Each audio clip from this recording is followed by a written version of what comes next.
दोस्तों, आपका साइंस का एग्ज़ाम हो गया। आज सोशल साइंस का एग्ज़ाम आने वाला है।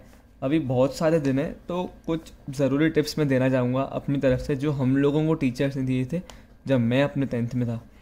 तो सबसे पहली क्या है भाई, आंसर राइटिंग की।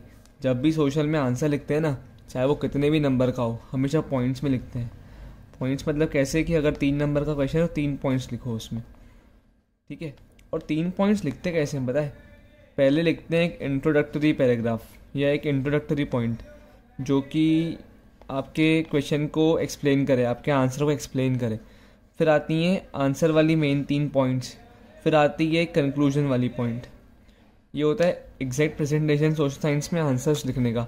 अब अगर क्वेश्चन 5 नंबर का आता है तो आप यहाँ पे 5 पॉइंट्स लिख देना, और ये इंट्रोडक्टरी पॉइंट और कंक्लूजन पॉइंट सेम रहेगी। मतलब कुल मिला के 3 नंबर वाले आंसर के लिए हो गई 5 पॉइंट्स, ठीक है। एक तो इंट्रोडक्टरी, फिर मेन 3 वाली पॉइंट्स, और फिर कंक्लूजन। 5 नंबर वाले के लिए हो गई 7 पॉइंट्स। मेन कंटेंट की 5 पॉइंट्स, स्टार्टिंग में इंट्रोडक्टरी, आखिरी में कंक्लूजन वाली लाइन। जैसे समझो नॉन कोऑपरेशन मूवमेंट को लेकर आ गया कि ये फेल क्यों हो गया, तो आप पहले एक्सप्लेन करो भाई नॉन कोऑपरेशन मूवमेंट था क्या, फिर लिखो फेल हो गया, ठीक है। उसके बाद फिर क्या हुआ थोड़ा इम्प्रूवमेंट के लिए, या आखिर में फेल होने के बाद क्या स्टेप लिया गया, वो हो जाएगा आपका कंक्लूजन वाला पॉइंट, ठीक है। ज़रूरी नहीं है दोनों पॉइंट्स आपको हर एक आंसर के लिए मिले, पर कोशिश करना कि आप इसको ढूंढ पाओ हर आंसर के लिए। प्रेजेंटेशन बढ़ जाती है हमारा आंसर प्रेजेंट करने की। डेट, अगर एग्जामिनेशन में आपको डेट याद नहीं है तो गलत मत लिख के आना भाई, गलत मत लिख के आना। गलती से भी गलत लिख के आओगे तो आपके नंबर घट जाएंगे। एक बार को नहीं लिखो, समझ में आता है कि डेट नायत नहीं है, नहीं लिखी। गलत नहीं लिख के आना, कुछ भी हो जाए छोड़ दो पहले डेट को आंसर्स में, ठीक है। ये बहुत ज़रूरी चीज़ होती है। कोई भी फैक्चुअल चीज़ है ना, अगर आपको नहीं हो रही याद तो उसको मत लिख कर आओ। कन्फ्यूजन भी तब भी मत लिख कर आओ, गलत हो जाएगी तो फिर परेशान हो जाओगे, फालतू नंबर कट जाते हैं उसमें। फिर थर्ड चीज़ है एग्जाम्पल्स वाली। जब कभी भी इकोनॉमिक्स वाले क्वेश्चंस में आता है प्रूफ दिस विद एग्जाम्पल्स, जैसे कंज्यूमर बिहेवियर वाले, कंज्यूमर प्रोटेक्शन वाले क्वेश्चंस होते हैं ना, वहाँ पे वो पूछ लेते हैं एक्सप्लेन विद एग्जाम्पल। कोशिश करना कि जो एग्जाम्पल आपके इकोनॉमिक्स की बुक में दिए हुए हों, नामों के साथ, केस के साथ, वो सेम एग्जाम्पल्स लिख कर आओ। इससे क्या होता है, आपकी क्वेश्चंस पे, आपके आंसर्स पे एक मतलब बोलो वट पड़ता है कि हाँ यार इसने बुक पढ़ी है, या इसने अच्छे से समझा है हर चीज़ को। एग्जाम्पल्स वो जो आपकी एनसीईआरटी की बुक में लिखे हुए हो, प्रेफर करना कि वो लिखो। अगर नहीं आ रहा है याद तो मन से बनाकर कोई भी लिख सकते हो आखिरकार, ठीक है। फिर फोर्थ चीज़ है बॉक्सेस। आपकी एनसीईआरटी में बॉक्स बने रहते हैं हर टेक्स्ट बुक में, हर चैप्टर में, इनसाइट्स कहते हैं उनको। तो वो सब पढ़ना।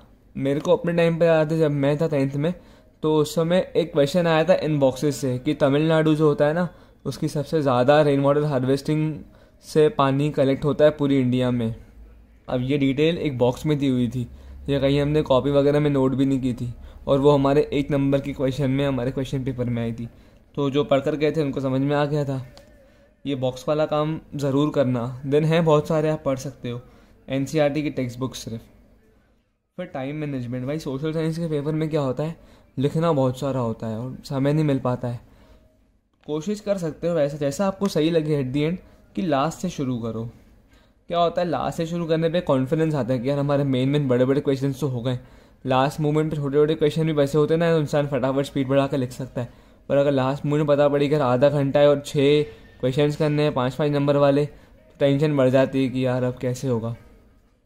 थोड़ा स्टार्टिंग से ही फास्ट लिखना। पेपर में क्या होता है, हम लगभग पहले ढीले हो जाते हैं, लिखते हैं आराम आराम से, आंसर याद होते हैं, जमा जमा के लिखते हैं।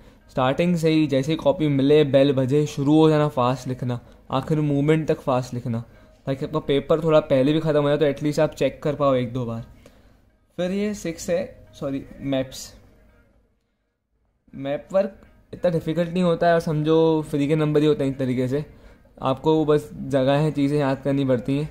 कोशिश करना कि जो कॉमन चीज़ें होती हो ना, जैसे एक आपके में टी, मतलब सारे जो वीट्स, राइस, जो सारी की सारी क्रॉप्स होती हैं वो कहाँ कहाँ पे उगती हैं, इसका एक मतलब मैप वर्क आता है। तो आप इनमें क्या कर सकते हो, कॉमन याद कर सकते हो। जैसे वीट और राइस है तो वीट के लिए पंजाब याद कर लिया, राइस के लिए पंजाब याद कर लिया, तो आपकी मेहनत बच जाएगी। वैसे कहते हैं कि हर एक क्रॉप के लिए 2-2 स्टेट्स याद कर लो। तो एक कॉपी पेन लेके छाट लो कॉमन किस किस में, तो आपको क्या दो दो याद करने में ऐसे परेशानी नहीं होगी, लगभग समझ में आ जाएगा कि हाँ इतनी इतनी क्रॉप्स के इतनी इतनी स्टेट्स हैं। और जब आंसर्स लिखो ना भाई, ये एक सजेशन दे रहा हूँ अपनी तरफ से ही, क्योंकि हमारे साथ ऐसा हुआ था।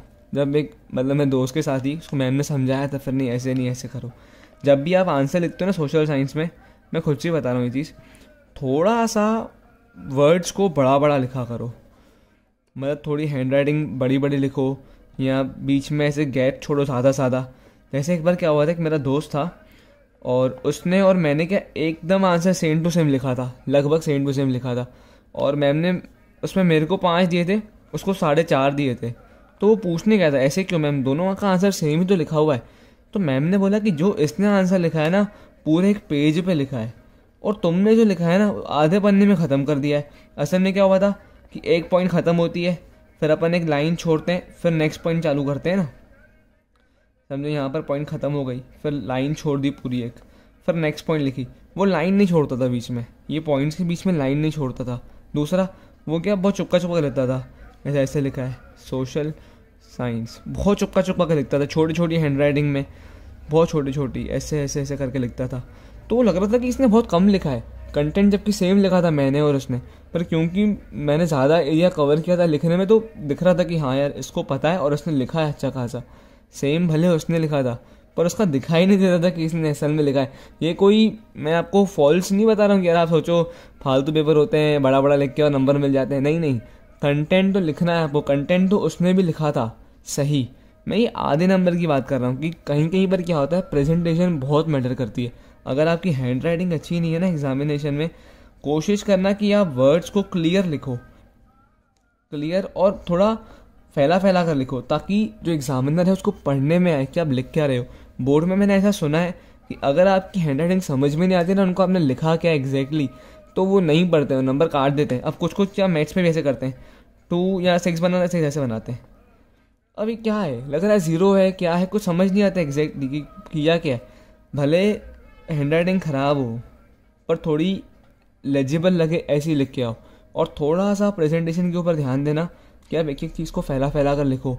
और एक चीज़, अंडरलाइन। हर एक क्वेश्चन में क्या होता है, अभी आप 11 में भी पढ़ोगे ना, बिजनेस लेते हो अगर आप, कॉमर्स लेते हो, आपको पता पड़ेगा अंडरलाइन की बहुत वैल्यू होती है। हर एक किसी क्वेश्चन में किसी न किसी पॉइंट में 1-2 ऐसे वर्ड्स रहते हैं जो बहुत ज़्यादा वैल्यू रखाते हैं, बहुत ज़्यादा। या वो नाम रहते हैं लीडर्स के, या वो पॉइंट रहती है जो बहुत ज़्यादा वैल्यू रखाती है। आप उन वर्ड्स को अंडरलाइन किया करो। अंडरलाइन करते हैं पेंसिल से भाई। एग्जामिनेशन में ब्लैक पेन अलाउड नहीं होती है, मैं फिर क्लियर कर रहा हूँ, ब्लैक पेन से अंडरलाइन मत करना, आपके नंबर कट सकते हैं। हमारे उसमें एडमिट कार्ड में साफ लिखा होता है only blue pens are allowed, gel और बॉल। तो आप चाहो तो पेन से अंडरलाइन कर सकते हो, कोशिश करना पेंसिल से करो, पर अंडरलाइन ज़रूर करना। अंडरलाइन से क्या होता है, सामने वाला टीचर जो होता है ना, वो देखता है कि हाँ यार इसने टाइम मैनेजमेंट के साथ, प्रेजेंटेशन के साथ आंसर लिखा है, और मेन चीज़ों को अंडरलाइन किया है कि इसको पता है मेन क्या है इस आंसर के लिए, रट कर नहीं आया है सिर्फ। तो अंडरलाइन का खेल भाई बहुत अच्छा होता है। टाइम अगर मिलता है तो, समझो आपका पेपर 2.5 घंटे में हो गया, आधा घंटा चेक कर रहे हो, तो पेंसिल लेके जो मेन चीज़ें उनको अंडरलाइन करते हो साथ साथ में। कोई आंसर अगर नहीं आ रहा है एग्जामिनेशन में, तो उसके लिए जगह छोड़ दो। या अच्छा ये भी होता है कि आप उसको अपने पेपर में टिक कर लो कि मेरे को एक करना है। हम लोग क्या करते हैं, उसके लिए आधी जगह छोड़ देते हैं अपने हिसाब से, अपने लॉजिक के हिसाब से कि आधा पन्ना लगेगा, और आधा पन्ना लग गया तो अटक जाते हैं। अब यार अब क्या करें, तो इसलिए क्या उस पर टिक करके उसको छोड़ दो।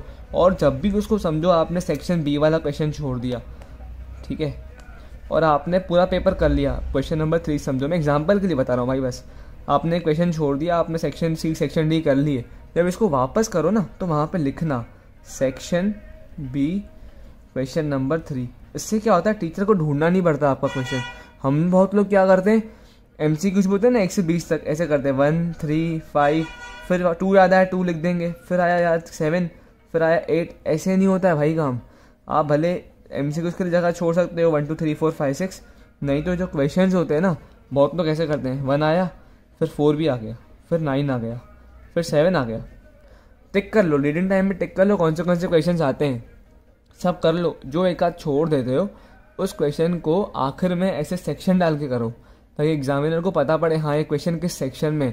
जितना ज़्यादा आप उसके लिए कंफर्टेबल बनाओगे ना कॉपी चेक करना, उतना ज़्यादा सामने वाले बंदे कॉपी चेक करने में मज़ा आएगा, सीधी सी बात है। कभी कभी क्या होता है, किसी किसी क्वेश्चन में डाउट होता है कि यार मेरे को याद नहीं आ रहा है, इसमें और कंटेंट भी हो सकता है अपने हिसाब से। तो उस क्वेश्चन को करने के बाद, समझो इतने क्वेश्चन यहाँ तक कर लिया, इसके बाद 3-4 लाइन छोड़ दो, सोचने मत बैठ जाओ कि यार इसमें क्या आएगा क्या आएगा क्या आएगा क्या आएगा, फालतू टाइम नहीं ख़राब करना है। 3-4 लाइन छोड़ दी, नया क्वेश्चन चालू किया, क्वेश्चन नंबर 4 था ये, अब ये नया क्वेश्चन चालू किया, इसको पूरा किया। अब क्वेश्चन करते करते करते करते करते बहुत बार आ जाता है याद कि अरे यार इसमें तो ये चीज़ थी, फिर पलट के आओ, फिर आपने जगह छोड़ी है तो वहाँ पे लिख दो। हम क्या करते हैं अक्सर, या तो यहीं पे छोड़ देते हैं, क्वेश्चन 5 चालू कर देंगे, फिर बोलेंगे अरे यार अब कहाँ लिखें, और उस पूरे को काट देंगे, फिर आखिर में लिखेंगे, तो ये लिखने का टाइम ख़राब हो गया ना। और तो और एक और चीज़ बहुत ही ज़बरदस्त भाई, जब तक आपने कुछ भी लिख दिया, क्वेश्चन नंबर 4 में कुछ भी लिख दिया, ठीक है, आपको लग रहा है यार ये सही भी है गलत भी है, जब तक इस क्वेश्चन को वापस से लास्ट पेज पे नहीं कर लेते हो तब तक इसको मत काटना।